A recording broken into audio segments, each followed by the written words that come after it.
ঠিক 5ই আগস্টের একদিন পরে বেগম জিয়াকে হাসপাতালে দেখতে যাওয়ার সুযোগ আমার হলো এবং সেখানে ডক্টর জাহিদ সাহেবের বদান্যতায় দীর্ঘ সময় একান্ত সাক্ষাতে ওনার সঙ্গে কথা বলার সুযোগ হলো।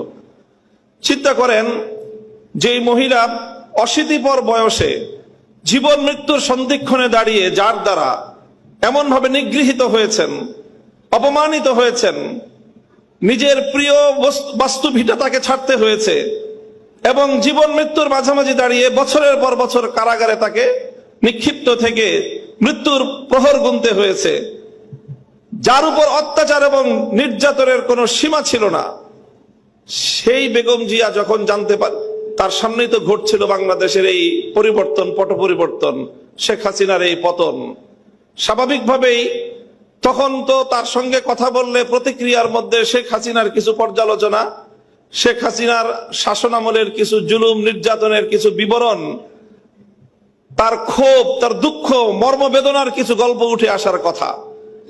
আমি বিস্ময়াভিভূত হলাম।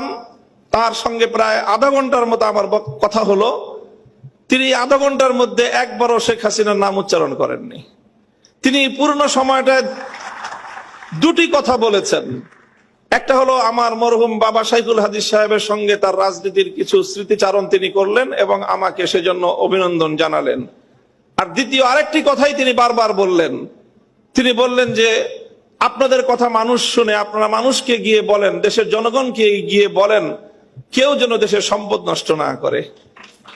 এই সম্পদ তো আমাদের, গণভবন, প্রধানমন্ত্রীর কার্যালয় সহ এই রাষ্ট্র আমাদের। মানুষকে শুধু একটা কথা বলেন, যেন কেউ এই রাষ্ট্রের কোনো সম্পদ নষ্ট না করে।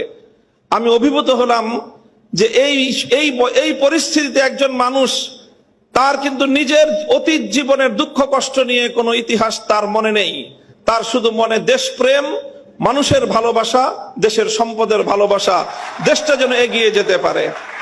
আমি মনে করি যারা জাতীয়তাবাদী রাজনীতি করেন, জাতীয়তাবাদী দলের, আপনাদের সকলের আপনাদের নেত্রী থেকে এই দেশপ্রেমের শিক্ষা গ্রহণ করা উচিত এবং সেভাবেই দেশকে ভালোবেসে দেশকে গঠন করার জন্য আত্মনিয়োগ করা উচিত।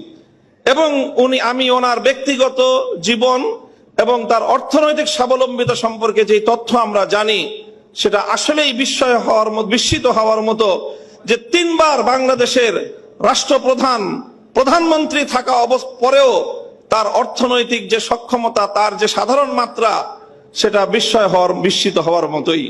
কাজেই সেই চেতনা থেকে, সেই প্রেরণার দ্বারা আপনারা রাজনীতি করবেন, এটা জাতীয়তাবাদী ছাত্র দলের সকল